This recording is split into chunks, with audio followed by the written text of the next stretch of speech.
বিশ্বকাপ ফুটবল শুরু হবার পর থেকেই একটি গোষ্ঠী খেলাধুলাকে ইসলামের মুখোমুখি দাঁড় করানোর চেষ্টা শুরু করেছে। ব্রাজিল সাপোর্ট করা যাবে না, আর্জেন্টিনা সাপোর্ট করা যাবে না, মেসি হলো অমুসলিম, কাফের, নেইমারের ঈমান নাই, তাদেরকে যারা সাপোর্ট করবে তারাও কাফের হয়ে যাবে, এসব কথা অনলাইনে হাজার হাজার আইডি থেকে প্রচার করা হচ্ছে। অবস্থা দৃষ্টে মনে হচ্ছে আমাদের এক শ্রেণীর আলেম ওলামা যেন ফুটবলের বিরুদ্ধে যুদ্ধ ঘোষণা করে বসে আছেন। কারখানা কাজ করতো বেটা, জন্মের ঠিক নাই, তার জন্মের ঠিক নাই, তার বাপের জন্মের ঠিক নাই, তার দাদাও জন্মের ঠিক নাই। খেলা, ক্রিকেট, ফুটবল, এই খেলার গল্প যেখানে চলে সেখানে বসে থাকাও হারাম। আর্জেন্টিনা এমন একটা দেশ, সেই দেশে বিয়ে নাই। নাস্তিকের বাচ্চাগুলি। এছাড়া অনেকে ব্রাজিল আর্জেন্টিনার পতাকাকে টেক্কা দেওয়ার জন্য কালেমা খচিত সাদা পতাকা, কালো পতাকা ছড়িয়ে দিচ্ছেন সারা দেশে। খেয়াল করে দেখলাম এসবের পক্ষে ওনারা বিচিত্র সব যুক্তি হাজির করছেন। কেউ বলছেন খেলাধুলা জিনিসটা অনর্থক, এসব করে কেন বিলিয়ন বিলিয়ন ডলার নষ্ট করা হচ্ছে, এই টাকাগুলো ক্ষুধার্ত মানুষকে দিলেই তো হয়ে যায়। কিন্তু বিশ্বকাপের পুরো আয়োজনের সাথেও যে বহু মানুষের রুটি রুজি, ব্যবসা বাণিজ্য, চাকরি বাকরি জড়িত আছে সেটা ওনারা বুঝতেই পারছেন না। আবার কেউ বলছেন মেসি, নেইমার এরা হলো কাফের, এদেরকে সাপোর্ট দিলে সেও কাফের হয়ে যাবে, কাফেরের সাথেই তার হাসর হবে ইত্যাদি। অথচ বাংলাদেশের কেউই মেসি বা নেইমারকে কোনো আদর্শিক কারণে সাপোর্ট দেয় না। তাদের অসাধারণ ক্রীড়া নৈপুণ্যের কারণে মূলত খেলোয়াড় হিসেবে তাদেরকে সাপোর্ট করেন। এটা সাপোর্টারদের কাছে দিনের কোনো বিষয় নয়, বরং নিছক বিনোদনের বিষয়। আমার মতো অনেকেই আছেন যারা বিশ্বকাপের এই সময়টুকু ছাড়া বছরের পর বছর ফুটবলের খবরও রাখেন না। মেসি বা নেইমার কোথায় আছে, কি করছে একবার মনেও পড়ে না। কাজে এই সাময়িক নির্মল বিনোদনের মধ্যে ইমান কুফরের তত্ত্ব ঢুকিয়ে ওনারা যে কি মজা পাচ্ছেন আল্লাহ জানেন। বলা বাহুল্য, এসব প্রচার প্রচারণার কারণে যুব সমাজ ইসলাম সম্পর্কেই বরং নেগেটিভ ধারণা পাচ্ছে। তারা মনে করছে ইসলাম মানেই একটা কাঠখোট্টা ধর্ম, যেখানে কোনো আনন্দ বিনোদনের জিনিস দেখলেই হারাম ফতোয়া নিয়ে তেড়ে আসা হয়। অথচ সেই যুব সমাজের একাংশ মাদক, জুয়া, অশ্লীলতা, চুরি, ছিনতাইয়ে ডুবে আছে বছরের পর বছর। সেটা নিয়ে দেশি হুজুরদের বিন্দু মাত্র মাথা ব্যথা দেখা যায়নি। তবে হ্যাঁ, একটা যুক্তি ওনারা দিয়েছেন যেটা মোটামুটি শক্তিশালী এবং এটা নিয়ে আলোচনার দরকার আছে। সেটা হলো, ওনারা বলতে চাচ্ছেন এই যে মুসলমান যুবকরা বাড়ির ছাদে, গাছপালায়, রাস্তাঘাটে বিভিন্ন দেশের পতাকা উড়াচ্ছে, একটা দলকে সাপোর্ট করছে, আরেকটা দলের বিরোধিতা করছে, এগুলো ইসলামের দৃষ্টিতে আসাবিয়াত, যা স্পষ্ট হারাম। কিন্তু আসলেই কি তাই? আসলে তাদের এই যুক্তির মধ্যেও আছে শুভঙ্করের ফাঁকি, যা বোঝার জন্য প্রথমে জানা দরকার আসাবিয়াত আসলে কি। বন্ধুরা, আসাবিয়াত মানে হলো গোত্রপ্রীতি বা অন্ধভাবে গোত্রীয় আনুগত্য। যেমন ধরেন, আপনি একটা গোত্রের লোক, ওই গোত্রের অন্যায় দেখেও আপনি চুপ করে থাকলেন বা সমর্থন দিলেন, কারণ ওটা আপনার নিজের গোত্র। অন্যদিকে আরেকটা গোত্রের ন্যায়সঙ্গত কাজেরও বিরোধিতা করলেন, কারণ ওটা ভিন্ন গোত্র। এটাই আসাবিয়াত।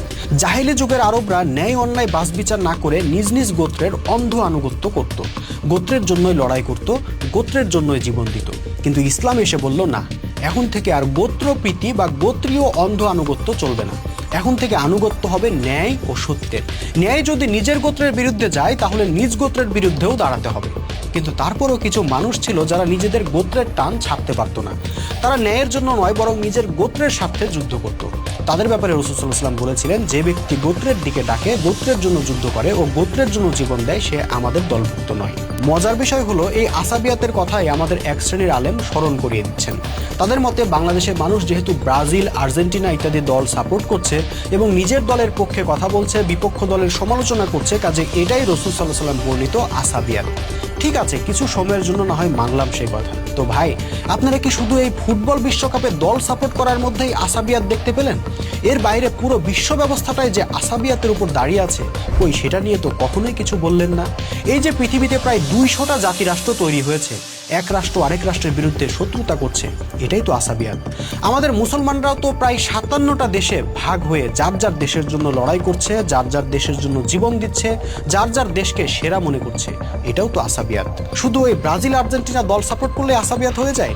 অথচ সবাই জানে ওটা নিছক নির্মল বিনোদনের বিষয়। ওখানে 22 জন খেলোয়াড় মাঠের মধ্যে ন্যায় অন্যায়ের কোনো যুদ্ধে নামেন না, তারা খেলার প্রতিযোগিতা করেন এবং যারা যোগ্যতা এগিয়ে থাকেন তারা বিজয়ী হন। এটার মধ্যে আপনারা কত আসাবিয়াত খুঁজে পাচ্ছেন? অথচ পুরো মুসলিম উম্মাহ আল্লাহর দেওয়া এক উম্মাহ পরিচয় ভুলে দেশ নামক বিভিন্ন গোত্রে বিভক্ত হয়ে এক গোত্র আরেক গোত্রের বিরুদ্ধে যুদ্ধ করছে, জীবন দিচ্ছে, স্বার্থের কামড়াকামড়ি করছে, সেটা নিয়ে কোনোই মাথা ব্যথা নাই।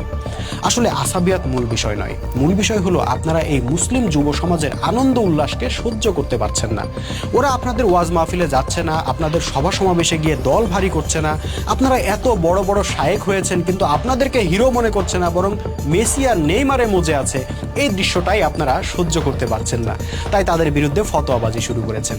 এই যে বিশ্বকাপ খেলোয়াড়দের ছবির প্রতি, জার্সির প্রতি আপনাদের এত ঘৃণা, ওরা জাহান্নামে যাবে, ওদেরকে যারা সাপোর্ট দিবে তারাও জাহান্নামে যাবে ইত্যাদি কথাবার্তা, এগুলো আপনারা আসলে বলছেন হীনম্মন্যতা থেকে। এগুলো বলে ওদেরকে ছোট করে আপনারা নিজেরা কতটা বড় সেটা দেখানোর ব্যর্থ চেষ্টা করছেন। অথচ এসব করে ইসলামের বিন্দুমাত্র উপকার তো হচ্ছেই না, বরং মানুষ আরও ইসলাম সম্পর্কে ভীত হয়ে পড়ছে। তরুণ সমাজ ইসলামের ব্যাপারে বীতশ্রদ্ধ হয়ে উঠছে। ভাই, তার চেয়ে আসেন না রাসূল সাল্লাল্লাহু আলাইহি ওয়াসাল্লামের সুন্নাহর দিকে। ওনার জীবনী পড়ে দেখেন না তিনি কিভাবে একটা আয়েমে জাহিলিয়াতের সমাজকে মাত্র 23 বছরের সংগ্রামে পুরোপুরি পাল্টে ফেলেছিলেন। তিনি কিন্তু কখনো হীনম্মন্যতায় ভুগেননি, কারণ তিনি জানতেন তার কাছে এমন এক আদর্শ আছে যা পৃথিবীর ইতিহাসের মোড় ঘুরিয়ে দিতে সক্ষম। সেই সহজ সরল ভারসাম্যপূর্ণ দিনকে তিনি যৌক্তিকভাবে, গ্রহণযোগ্যভাবে মানুষের সামনে উপস্থাপন করেছেন, আর তাতেই লক্ষ লক্ষ তরুণ তরুণী, যুবক যুবতী আল্লাহর দিনকে সাদরে বরণ করে নিয়েছে এবং রাসূল সাল্লাল্লাহু আলাইহি ওয়াসাল্লামকে তাদের নেতা এবং হিরো হিসেবে মেনে নিয়েছে। ইসলাম তাদের জীবনকে এক বিন্দুও কঠিন করেনি, নিরামিষ করেনি, বরং সহজ করে দিয়েছিল। চিত্ত বিনোদনের পথ রুদ্ধ করেনি, বরং অশ্লীলতা মুক্ত সুস্থ বিনোদনের দুয়ার খুলে দিয়েছিল। কাজেই প্লিজ আপনারা ইসলামটাকে আর বিতর্কিত করেন না। কালেমা খচিত পতাকাকে ব্রাজিল, আর্জেন্টিনার পতাকার মুখোমুখি করে ইসলামকে আর খাটো করেন না। মেসি, নেইমারের মতো খেলোয়াড়দের মুখোমুখি দাঁড়িয়ে নিজেদেরকে আর খেলো বিষয় বানায়েন না। যুব সমাজের সামান্য খেলাধুলার আবেগ অনুভূতিকে ইসলামী সেন্টিমেন্টের মুখোমুখি দাঁড় করেন না। এটাতে ইসলামেরই অপমান হচ্ছে, আপনাদেরই গ্রহণযোগ্যতা নষ্ট হচ্ছে।